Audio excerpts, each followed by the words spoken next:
But yeah, you guys got to go to my home country for the first time. We went to Thailand. We just came back from Thailand. Didn't really post much about it.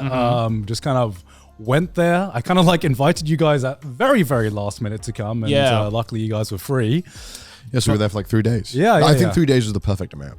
Yeah. Really? I wanted to be there a little bit longer. I mean, because we only really got to explore like kind of like, I feel what is kind of like a corner of Bangkok. Yeah. The super touristy stuff we did, which is fine because it's like that's how you get introduced to a country. Of course, is through the touristy stuff. Yeah.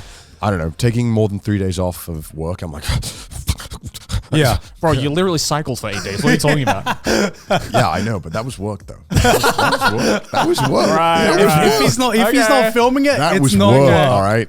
Well, technically, I filmed a vlog, so I didn't get a break. So, all right. Well, fuck you. so I was working, Right. I don't know what your excuse is. Yeah, no, but it was great. Yeah, I feel like I kind of agree. Like we did kind of go to all the touristy places, but I think that just made me want to stay for a little bit longer. I think like next time if we were to go, I definitely want to maybe. I mean, I don't know what's anything good outside of Bangkok. I kind of like took you to like, let's say the more pristine, clean areas. Next time you're in Thailand, we'd love to take you to some of the more like back ends, let's say like dirtier places. Yeah, I'm down because for you that. can get a lot of interesting things there. Do you guys have like a lot of like islands and stuff like that? Oh, we have as well? so many. Oh, I think a lot of the big tourist destinations they're like really pretty islands. I think that's what I want to do next. Yeah, for sure. Yeah. Me too. Yeah. I'll join you on that one. Yeah, hell yeah. It was an interesting experience from like the moment we got off the plane. It felt very different. This is the first time I've gone to a country in a while where I wasn't able to speak the language even remotely so. Yeah. You know, because we've been doing America and Japan, which is like, okay, I know how to talk in Japan. Yeah. So it's kind of weird going to a place and being like, that guy again who couldn't who literally was like, please speak English. Please. I felt bad, but it was what it was. But like, you get off the plane and immediately I think American immigration has ruined immigration for me because I was terrified. I was just conditioned by America to be terrified. The moment we get to the passport gate, they literally just look at the passport for like 1 second, like, get in. Go, get inside. So I don't want to deal with you. Yeah, in Thailand, because like so much of our economy is tourism. It was like that, dude. I don't even, like, did they even ask you what the purpose of your visit? No question. Dude, the dude didn't even talk to me. He looked at the passport, hand on the thing. Silently grabbed my passport, looked at it, looked at my face, stamped. Yeah. Dude, they were doing like a paper please speed run. Like, I wanted to like, I was like, damn, I should just say I'm working. Let's see what happens. Damn, I should have smuggled drugs. Dude, like, this shit felt too easy. America, I gotta ask questions just to go to the toilet. Like, was the Like, how line many times do you shit? the line long when you got in? no, it was super quick. All right. And then the question was like, oh fuck, it's not America. I can't like Uber or I can't do anything. I was like, fuck, I don't have any money. I don't have anything. I gotta take a taxi. Yeah. So we were like, fuck, what do I do with the cabs? And I also don't have a SIM card. I don't have anything. So I went over to the SIM card. Right. There was like 3 of them and they all look really sketchy. I'm not gonna lie. Yeah. And I'm like, can I have 2 SIM cards, please? It was like $10 each. Yeah. And they're like, yeah, sure. Can we have your passport? And then they all whip out their iPhones and start taking pictures of my passport. I'm like, wait, what is this? What are you guys doing? This is for my personal collection. Yeah, I'm like, why are you all whipping out iPhones? What is this? I was really confused. I was like, what was what are you guys taking pictures for? They're like, oh, we just have to do this. I'm it's like, oh, you're just hot, you know? I don't know. That's just saying. It's just like, oh, good looking like boy. Weird. Right. And then I was like, okay. And I was like, can I pay by card? They're like, cash only. I'm like, that's weird. We're in an airport. Okay, it's fine. I'll get some cash and then come back, give it to them. Yeah. And then I'm like, all right, got my SIM cards. Go to get the taxi, and I'm pretty sure I'm getting ripped off right away. Yeah. Okay. Because it's like they want to charge me something like $60, like USD. Right. And I know from what I've heard from Thailand, that's in Thailand that's extortion. Yeah, it is extortion. And I was like, but will the taxi be there right away? And will it be a big taxi? Because there was like a group of us, and they were like, yes. I was like, scam me.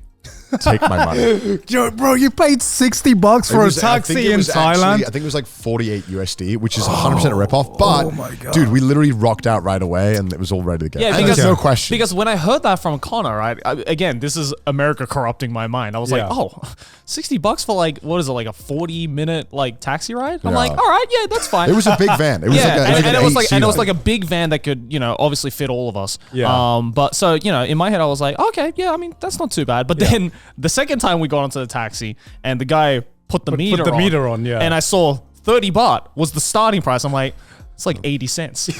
Yeah, it was like a 30-minute cab ride was like $10. I was like, what the fuck? Not even. It was like $8. It was insane. At most. I'm like, Japan could never.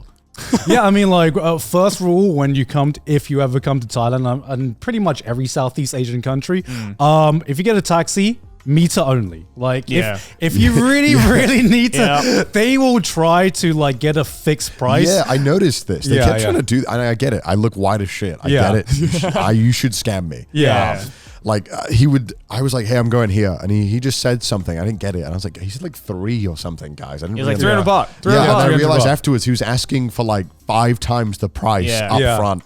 And then I think like at one point we split up into 2 taxis. Joey went and then I went. Yeah. We all went in the same direction. And I told him I wanted the meter. And Joey paid the 300. My thing came to like 100 or something. Yeah. I paid like a third of what Joey paid. To be fair though, that 300 baht taxi ride, I remember because we were heading to the big markets. I forgot what the name of it was.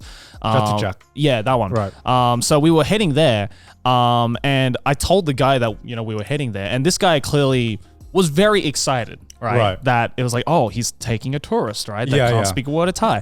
So he was trying the entire 30-minute taxi ride. This guy was trying so hard to sell me on this market that we were heading to. But the only thing he could say was 14 market, 14 market.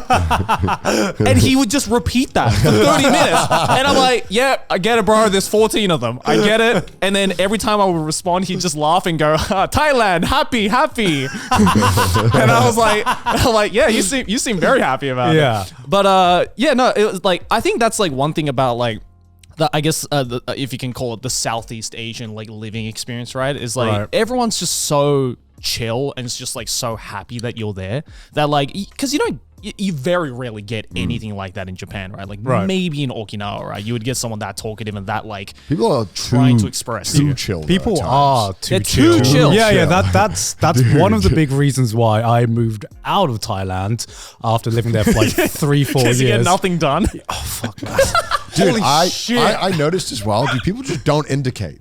Ever in Thailand. No, lanes are a suggestion. They seem like a pointless thing. Like this dude, we were on like an hour ride, didn't touch his fucking indicators once. I remember like, they would either not touch the indicator or when say they wanted to signal going into the left lane, they would flick the indicator on for half a second. Yeah, it's half a second. I'm like, no one saw that. Literally the mood when you're driving in Thailand is just like, who's gonna stop me?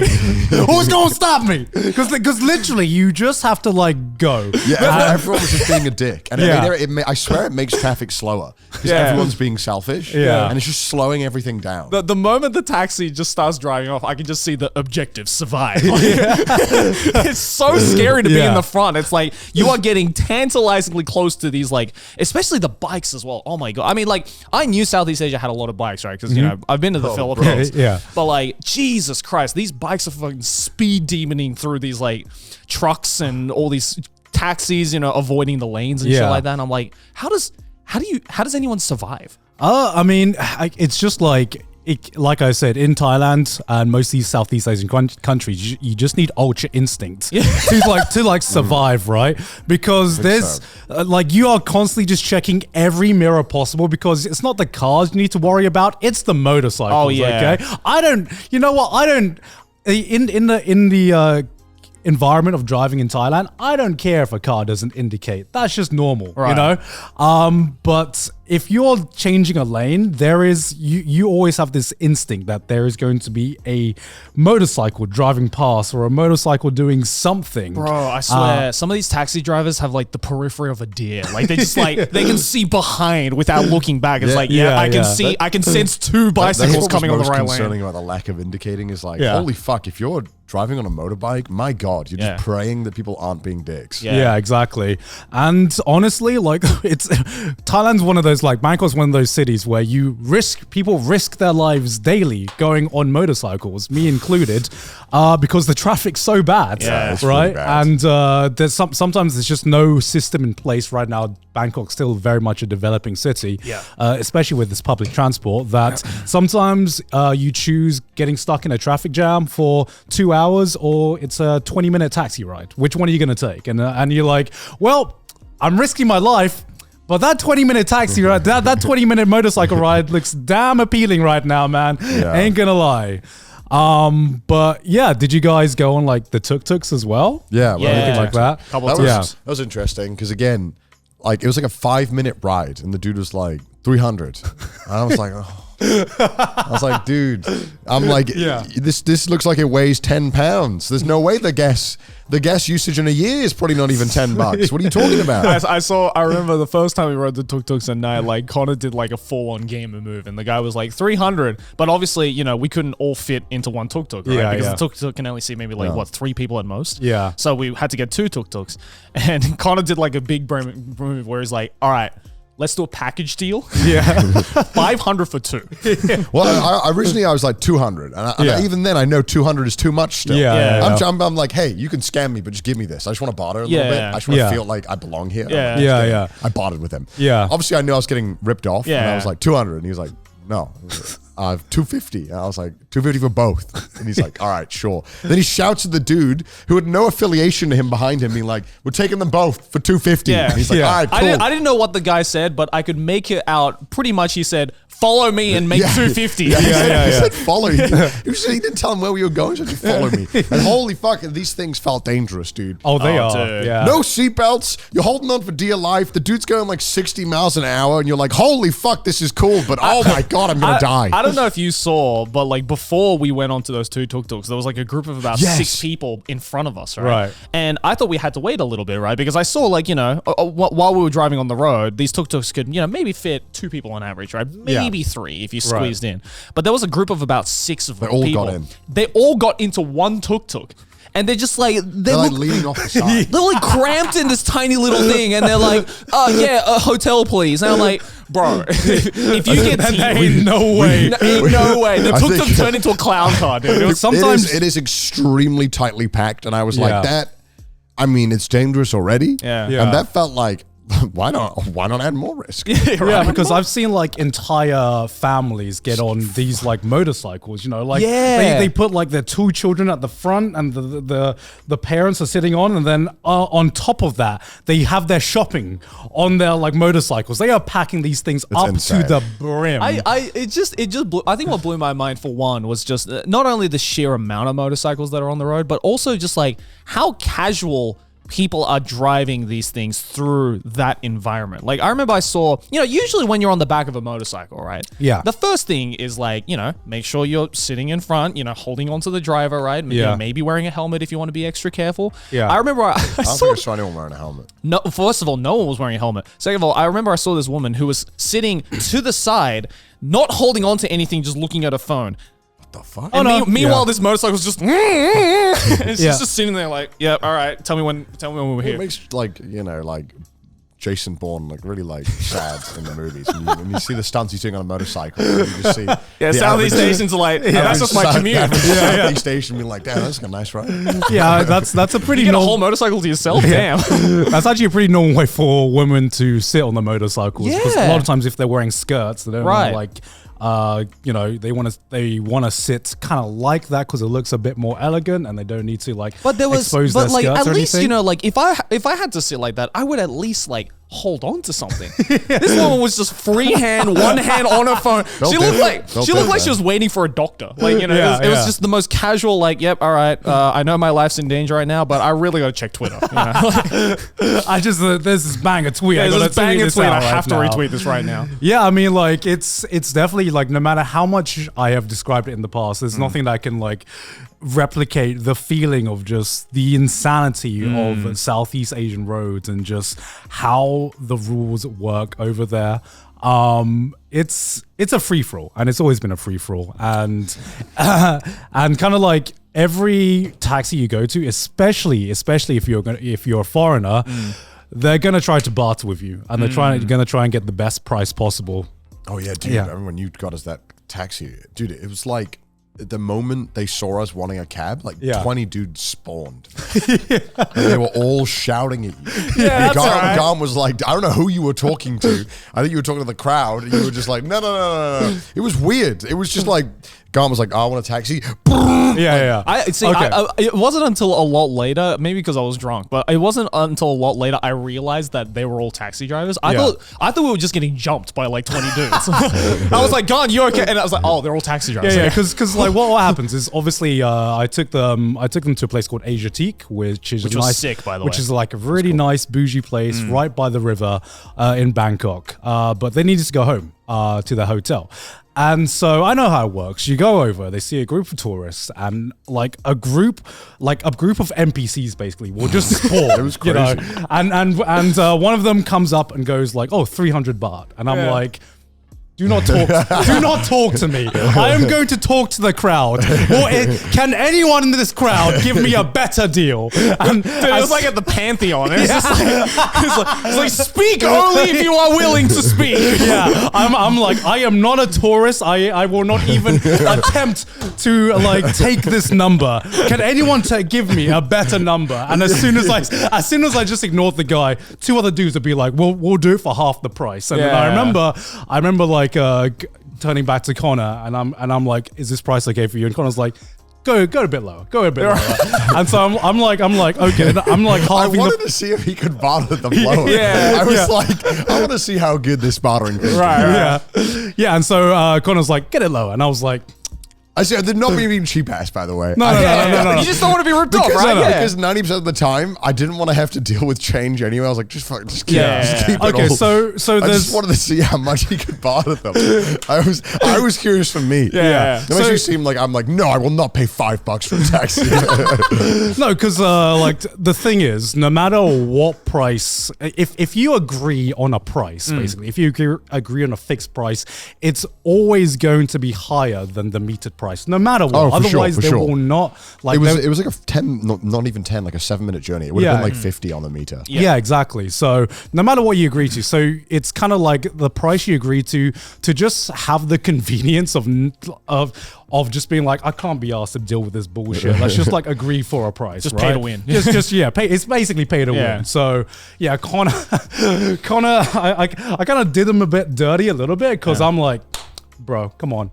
I'm tired, man. Come on, do me a favor. Do me a favor, man. Like, you know, you can go a little bit lower because in Thailand and I'm sure most other Southeast Asian countries, if you're speaking their language and if you're off their nationality, then they're gonna do it a little bit lower. So I'm like, do it for your bro, man. Do it for your brother. And he's like, all right, 2 taxis just for you for that price that you want. And I'm like, cool. And I'm like, all right, boys, get in the taxis. And I'm like pushing them to get in the taxis, and then everyone gets in the taxi. Me and Sydney are staying in another place because we're going back home. Right. And he's like, "Are you not getting in?" I'm like, "No, just take my friends." And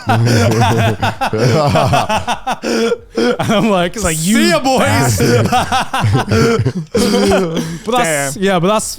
That's kind of like, especially like the tourist culture in Thailand. You know, there's no 50 as well. There's no 50 note. They have a 20 note. Right? Oh, there is a 50. There's a 50 note. I did. Yeah. Dude, It's the blue one. I did not see this once. Really? Yeah. I did not have any. These are mythical things I never saw. I genuinely feel dude, they don't exist. I collected those like Pokemon cards. Like, I have all the notes. Because every time the ride was, we agreed on like 150. Yeah. I was like, oh, wow. I can't ask him for 50 change after I just bartered him down. I feel kind of cheeky, you know what I mean? Really? So I was just like, just keep the 200. It's fine. Oh no, I was like, give me that fucking thing. It's like, I know you're already ripping me off. I think we bought, at one point as well, I think we bought the most expensive pad thai.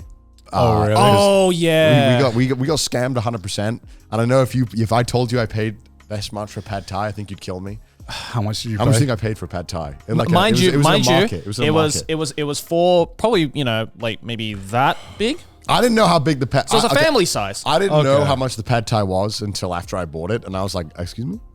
150? Very cute, guy. Dude, we paid 750 for a pad thai. The soul is lit. What, 700? 700 For bucks? those of you, that's about $20. That's a bit more than $20. Yeah. That's like 21. $25. I'm losing my fucking for Yeah, pad thai, not here. Oh my god! Oh my god! I knew when we paid it. The only thing I felt bad about was like, God's gonna be so ashamed that we paid it. I didn't mind because I was like, hey, I don't mind getting scammed a little bit. Yeah. The food was good. It was great. It was Yeah. good pad thai, to be fair. I mean, all of it was good. Yeah. I don't think I had a bad pad. Maybe you'd thought it was bad pad thai too. Yeah, right. I mean, pad thai is like pretty hard to fuck up because pad thai is the like I guess it's like the most kind of like common dish, especially when tourists comes in that they want to try. When I was like trying to show you around, I was trying to find a store that actually did some of the noodles that I liked, but every store was like, no, we only do pad thai here. And I'm Right. like, okay, we're in a touristy area. I wanted to show you guys some other like more spicier, maybe less known noodle dishes. Especially like drunken noodles for some reason. Yeah, I well, want to try that. yeah, and unfortunately, drunken noodles are normally sold where there's a lot of like dirty bars and stuff like Right, that, right. which we didn't go to that time, but Next time. hopefully next time.